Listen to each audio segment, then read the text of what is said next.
most people Bills of quantities. Yes, which is prepared by the quantity surveyor. You cannot build a house in Ghana without making sure you engage this one professional. Yes, you need an architect. And I'm excited to say, because I'm speaking to one of the most renowned architects in Ghana. And I'm really excited to hear the ins and outs of how you can build a house in Ghana and how you actually get an architect involved in this process. So if you are new to my channel, do me a favor, subscribe. Hit the notification bell so you don't miss out on my future videos. And also give this video a thumbs up because you're gonna find it super, super valuable, trust me. And if you've got any questions for our guest today, drop it in the comments below and I'll make sure that he sees it. So let's get into it.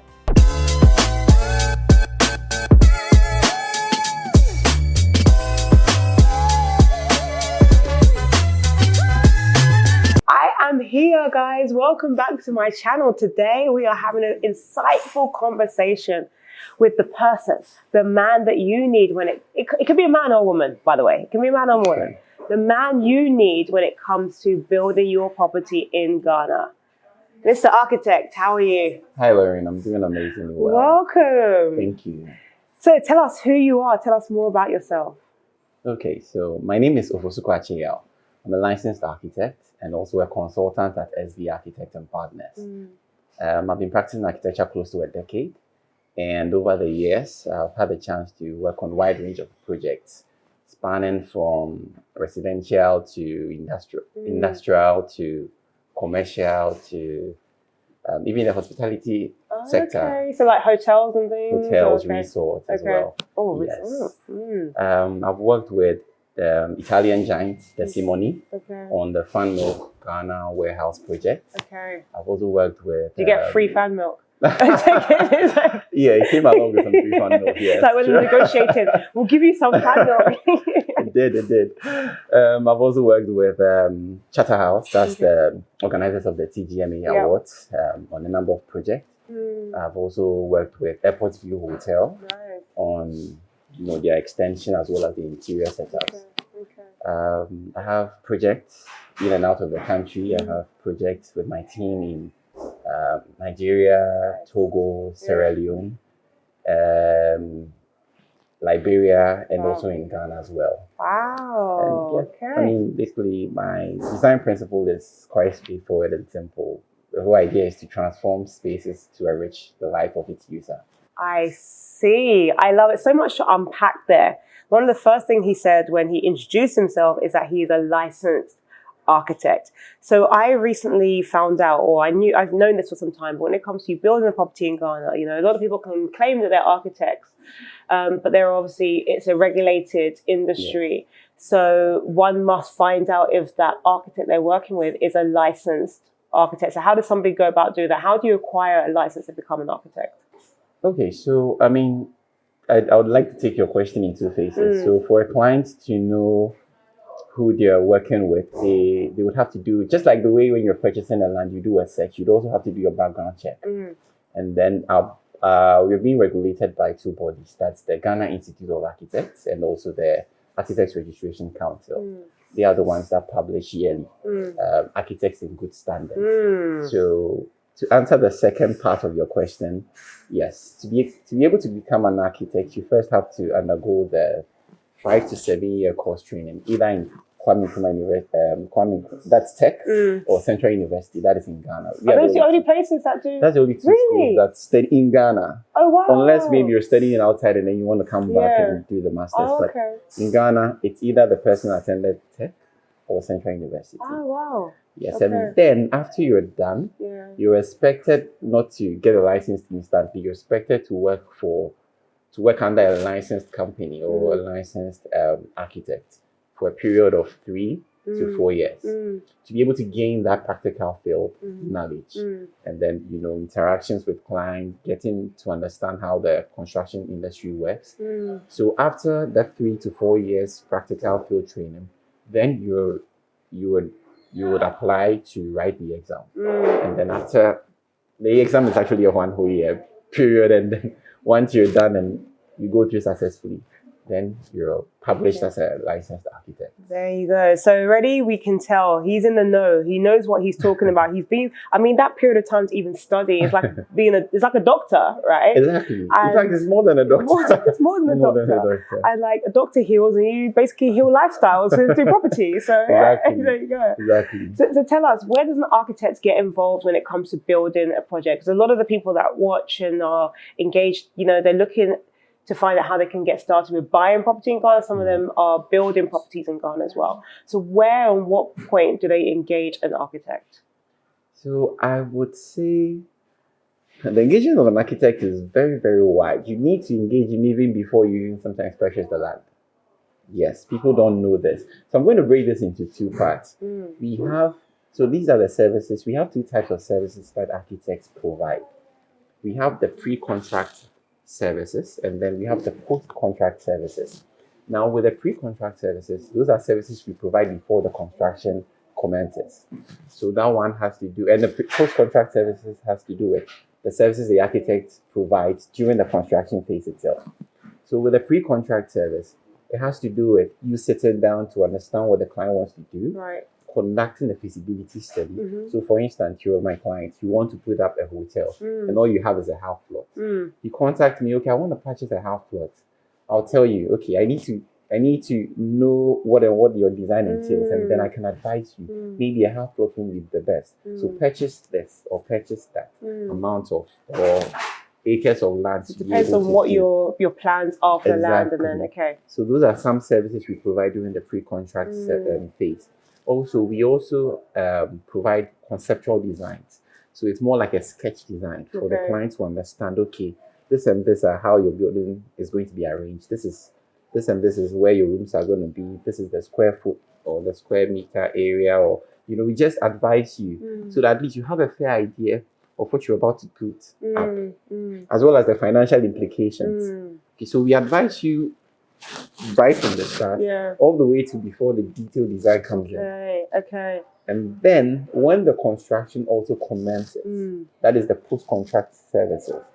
We come on site, we do regular site inspection, we do check up on the project to ensure that we are basically representing the client. So we are in the client's best interest, looking out for the client's best interest. So we check and ensure the project is ongoing and going according to the design.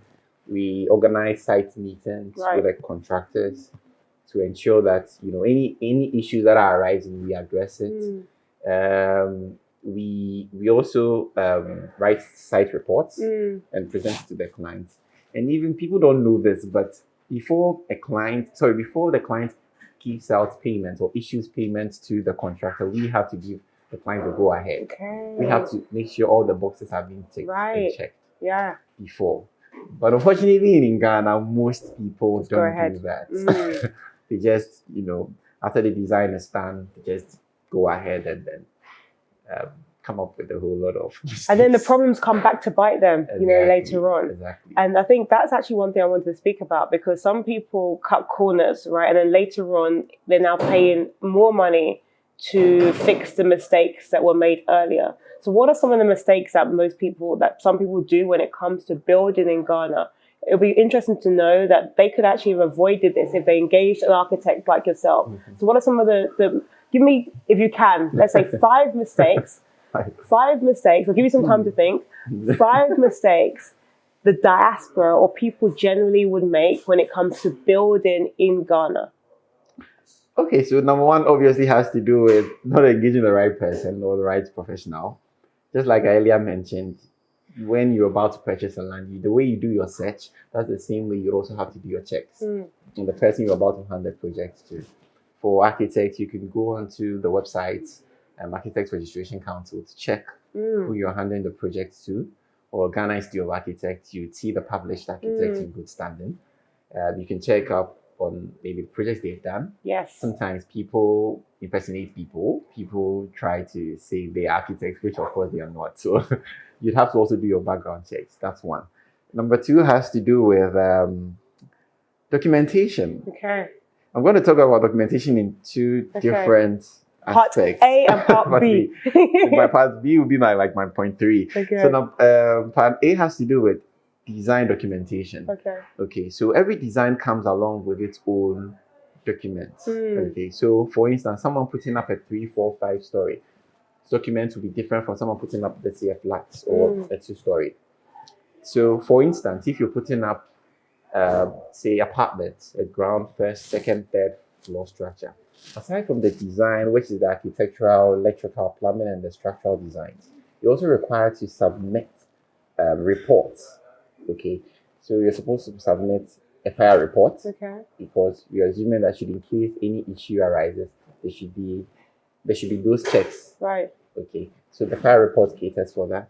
After which you will issue your fire certificate.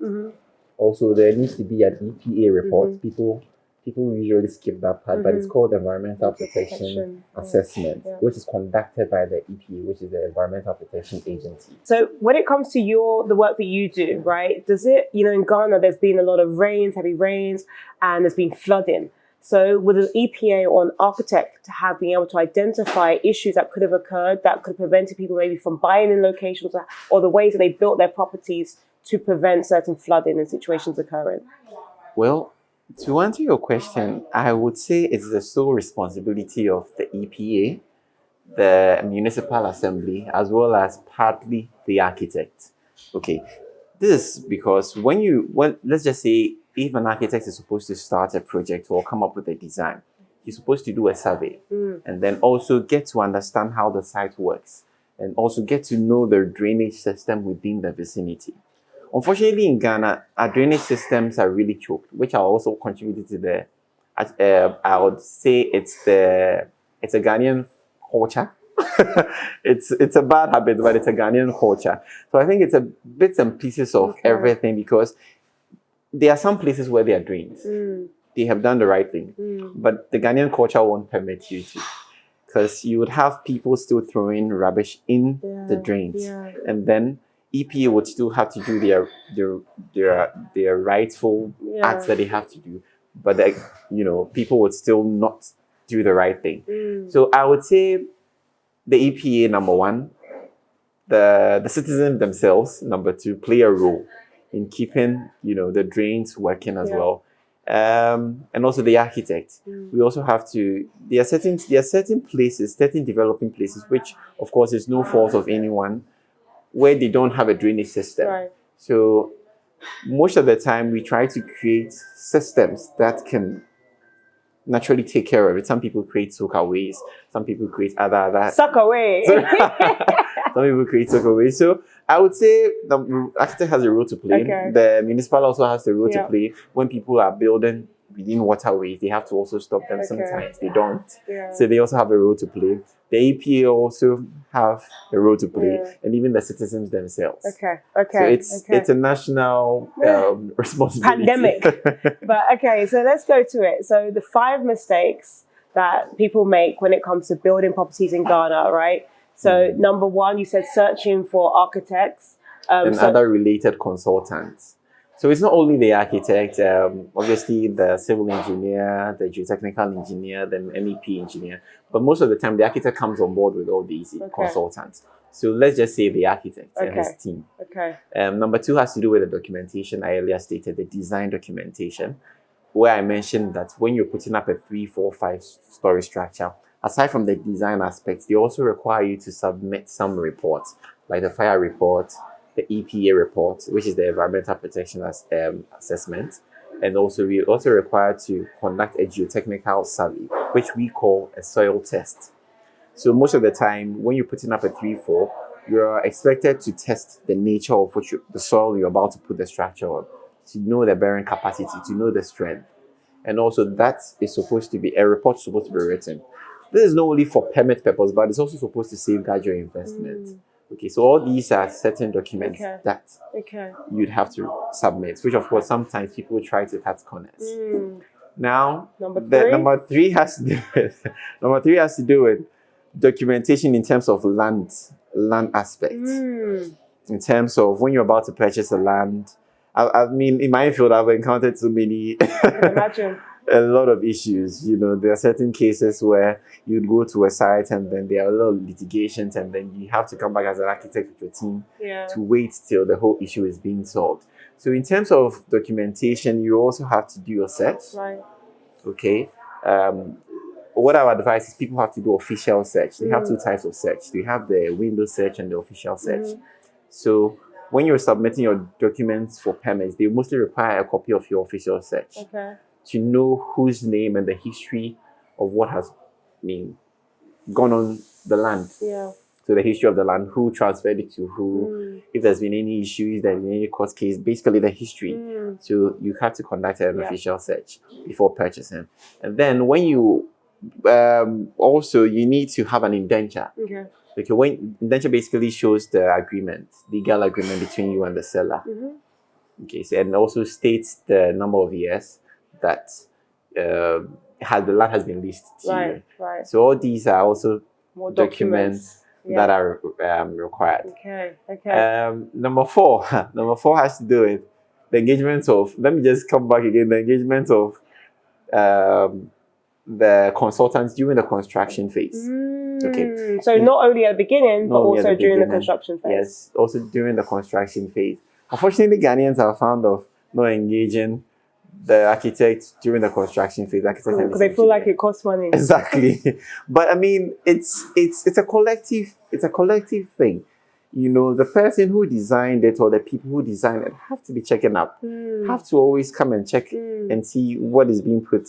Because unfortunately, in our system, some of our people are not too technical. They pose as technical, but they're not too technical. So just to safeguard your investment again, you'd have to always make sure the architect or the civil engineer or MEP has to troop in at intervals to ensure that the construction phase is also going as planned. Or else you end up seeing something unexpected. Exactly. At number 5. So we've gone through. So let me see if I can remember these 5 things, right? So engaging the professionals at the beginning, to the architect and his team. The design, so not getting the right design documentation at the beginning. Not doing the search on the land in the right way, or making sure that you do the appropriate searches, and then ensuring that you engage the architects through the entire construction phase as well. What's number 5? Number 5, I would always say you have to always count your costs before you start the construction. That is where the quantity surveyor comes in. You need to have a BOQ. Most people bills of quantities. Yes, which is prepared by the quantity surveyor. I mean, you'd have to I always advise my clients to make sure they have a BOQ, which of course represents the bill of quantity, which shows how much the project is going to cost at each phase. So your foundation phase is going to cost you this amount. Your ground floor is going to cost you this amount, all the way to the roofing stage, even including the finishes. When you have a blueprint or when you have a BOQ, it serves as a guide, financial guide in terms of your preparation, so that it won't be as if you started a project, you're clueless as to how much a project is going to cost you. You're always releasing money, and sometimes you even feel you're cheated because you're clueless as to the end result of the end result fee of your project. So I always advise clients that before we start a project, we have to engage the quantity surveyor. He prepares a BOQ, get to know how much each phase is going to cost you, so that you can also plan your budget before you start the project. So yes. Wow, a lot there. So you had 5 mistakes that people make when it comes to starting their building project in Ghana. So from an architectural standpoint, talk to me a little bit about, some of the services and the aspects that you cover. Because I remember when we spoke previously, you mentioned things like, people that are looking to buy or start a commercial project. Your services also potentially cover off looking to see if, what the competitive landscape looks like in that space. Just give me a little bit of an overview in terms of, what people think an architect does and what an architect actually does. Yes. Back to your question. I mean, I think you've earlier mentioned, or we've earlier pinpointed some key points on the previous discussion. So people, when we say architect, people always think it always has to do with designs, 3D visualization, and all that. But our services goes beyond that. We mostly provide the service called feasibility study. So, for instance, a client wants to purchase a land, and then he wants to put up, say, a project. I don't know which type of project, but let's say you're Lorraine, you're like my client. You want to put up, let's say, a resort, and then you've seen, let's say, a 2-acre land somewhere. Ideally, what we mostly do is you would have to sit down, have a discussion with us, and then get to know what you want to do. We go to the site, we visit the site, conduct the site survey, get to also understand the site, the nature, the zoning. Some sites haven't been zoned for certain It things. might be zoned for residential, zoned for commercial. Exactly. So we do all those checks with the municipal assembly on your behalf, because it's also part of the feasibility that we do. And then we are also able to advise you financially that, okay, what you're about to do per the meter square or per the size, you should be looking at certain costs, or you should be looking at maybe 50,000 USD or 100,000 or so. So those are some services that we provide during the feasibility stage. Bear in mind also, this of course comes with a fee. I mean, it comes at a fee from the architect's point, but you also have to look at the long term, that it is going to save you a lot of costs, and it's also going to, boost whatever you want to do in the long term. Yeah. So yes. So architect, I've been seeing a lot of your videos. You're a TikToker, and I mean, in all seriousness, I mean, across social media, you share a lot of insightful information to the people who are building projects, who are outside in the diaspora, who are local as well, and you spot trends. You speak about different styles of different things as well, like, you know, old traditional roofing styles versus invisible roofing styles, for example. Could you just share some insights in terms of what some of the trends are looking like when it comes to building? You know, what were people using? What was then and what is now? You know, just so we can get a bit more understanding of what's happening in the architectural landscape. Okay, so I would say that currently in Ghana, the current trend in Ghana has to do more with the modern and contemporary style. What does that mean, though? What is modern and contemporary? What does it look like? When we talk about contemporary or more like modern, we're looking at minimalism. Oh, okay. Basically. Yep. We're looking at simple, clean, straight lines. Nothing too complex. Something very boxy and very defined. Yeah, that's what I was looking for. They're like boxes. Very boxy and well defined. I think it has to do with a lot of things, because people really love that style because, number one, it's economical. Yeah. You get to work within. You're able to work within a very small space. You're maximizing that space. Maximize the space a lot. And also, people also like to go with the trends. Okay, people are a bit bored of the previous monotony and all the traditional system. So that's why people are really loving or currently adapting to the contemporary or modern style. Not to withstand the fact that people still love the traditional style, because it's our style, it's our system, it's our culture. You know, the louver blades, the traditional roof, the hip, the gable roof is still our system. So with the traditional style, it's still in the system because we live in the tropics. People still go with a normal gable, normal hip roof, and find a way to also blend it with a modern style. So it's still not dying. It's still in the system because it's before the modern style came into the system. That was our culture. That was our identity. That was our vernacular architecture. So that was what represented us in our system. So yes. And now it's like glass and quan. Like you're seeing like more these kind of things. Yes. I mean, architecture evolves. Sometimes it will evolve and then it will come back to its roots. Okay. So it's always a mixture of architecture is not stable. You can find a way to still blend 2 or 3 styles together, provided you get a good architect and a good consultant to assist you with that. So it evolves, and people are free at liberty to do so. But you also have to consider that when you're at liberty to do so, you have to also consider your system, your culture, your climate, and other factors. Okay. Yes. So I know when it comes to building, like from personal experiences, we spoke about maximizing space.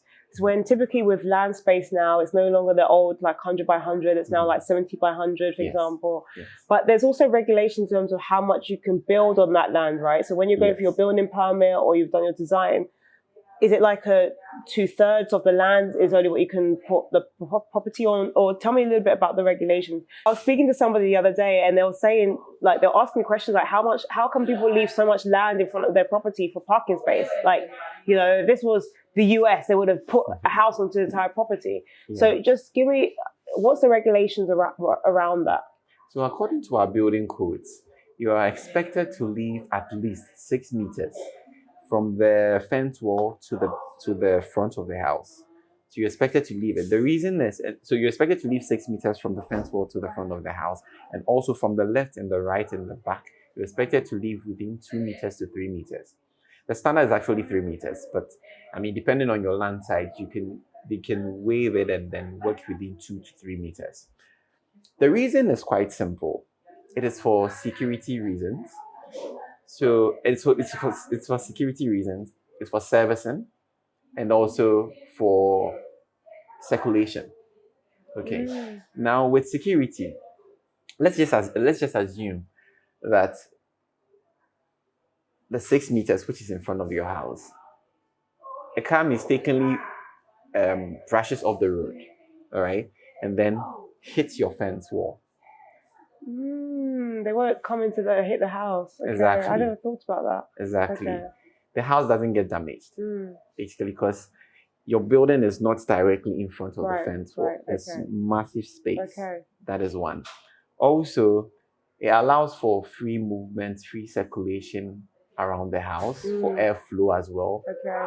And also for servicing. So you have your pipes around the house. You'd have your lights, you have cables running around the house. Yeah. So it's mostly, according to the building codes, these setbacks are for servicing, they are for circulation, and also for security. Right. Okay. Okay, that makes sense. So when somebody is engaging an architect, what are some of the costs? Is it a percentage of the building, project itself, or is there like an upfront fee? Like, how does it work? How much is somebody budgeted for an architect? I mean, this is quite a big question, but I'll try to break it down into 2 parts. So we do have, See, he had to cough before explaining his costs. So we do have 2 ways that we charge. We have the lump sum, which is like a bulk figure where we just give you, and then we have the percentage. Now, it also depends on the project. If it is a long-term project, we can't give you a bulk figure because it's a long-term project. So we try to do a percentage based on the whole contract sum. So let's assume that the project is going to cost, let's say, 1 million cedis. There's a percentage that is placed on the 1 million cedis for the architect to be engaged for both the pre-design phase and also post-construction phase. So because it's not properly defined and you can't tell the timeline, and you can't tell how long the project is going to be, if it's given as a bulk figure, it's going to be at a disadvantage or a disadvantage.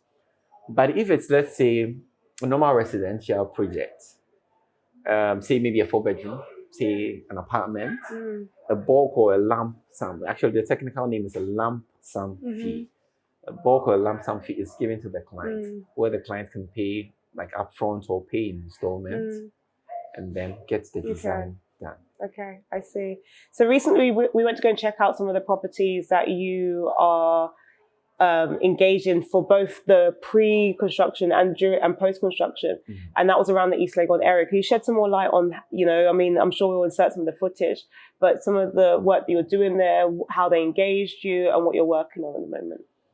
Okay, so I mean, so to mention, I have a lot actually at the moment which I'm currently engaged in. But let's just say the East Legon project, for instance. I was engaged for both the pre-contract phase and also the post-contract phase. So for the pre-contract, I did a survey. I went to check the site. I sat down with the client. The interesting thing about this particular developer was that he was a bit knowledgeable in the whole, design aspect. So it made my work a bit easier. I won't say easy, but it made it slightly easier because he was also a bit technical. So the conversation took off from there, and then I developed the design from the sketch, and then also presented I did a number of presentations, which he and his other team approved, and then provided the full, construction drawings. And also during the construction phase, during the foundation phase, I was engaged at intervals, and I was also in communication with their contractor to ensure that everything is on point. Any issues that were arising, I was also, checking and communicating, sometimes in person, sometimes via online as well. Also writing reports to the client as well, and then keeping him updated. Sometimes too, there were certain changes that were occurring on site, so I was also engaged and did a bit of redesign. Yes. So all these were the processes and also the engagements that was involved throughout the whole process. And you do 3D renders, you do the sketches, you use, what do they used to call it? I don't know if that's still the technology they use. CAD design? Oh no, that's AutoCAD. It's AutoCAD for the... So actually I use a lot of software. But I think to answer your question, most people are familiar with the CAD drawings. We have the AutoCAD, we have the Revit. So I'm about to list the number of software I use. I use AutoCAD, I use Revit, I use SketchUp, I use a bit of Lumion, I use 3ds Max. I use, I don't know if I mentioned SketchUp, I used Adobe After Effects, Adobe Premiere as well. So it's an architect is basically a tech person as well. Like you have to double up. I just love what I do. So sometimes I'm just inquisitive. I think probably the course has groomed me to learn things by myself, and then always try and put my hands on. Try to be practical, basically. An architect is also a graphic designer, it's like everything. I actually started with that, then I directed. Oh, really? I see. It makes sense. It makes sense. So, Mr. Architect, thank you so much for sharing, and shedding some more light on this space and how people can really engage and the importance of, engaging an architect. I talk a lot about the various professionals people need when it comes to buying and also building a property in Ghana, but I never really speak a lot about building. So it's really great that you've given us some insights around that as well. But just like any final remarks around, things that people need to be aware of when it comes to building projects in Ghana, making sure they have the budgets, the costings, we've spoken about the BOQs, for example. But just to give people some final thoughts to think about, maybe how much money they should start preparing, what's the minimum they can start a project with in Ghana. Just shed some light on that before we kind of bring this to an end. One thing I would say is, building in Ghana is very expensive. So I won't advise anyone to cut corners. So number one, I would always say this over and over again if I have to. Always engage the right professional. Once you engage the right professional, everything would run smoothly. And you also have to know that these professionals also they also charge a fee for their services. So you should be able to also know that in as much as they're providing you with these services, they're also looking out for your best interest. And then you'd also have to pay for these services. Number two has to do with, you have to try and also listen to what they say. Okay. When a professional is advising you, you always you always have the clients who are a bit strong-headed, if I can put it that way. They find it very difficult to listen when you're trying to give a professional advice. Let's just say, before you put up this, do this and this and that, do the BOQ. You would have clients not doing that, and then at the end of the day, coming back to you. So number two has to do with, you always try your best to listen to the engaged professional. And then the last thing I'll just chip in is, lands are also quite expensive, so make sure you also do your search. Because one thing I can tell you for a fact in Ghana is, once your money goes, it's not coming back. I feel it. I feel it.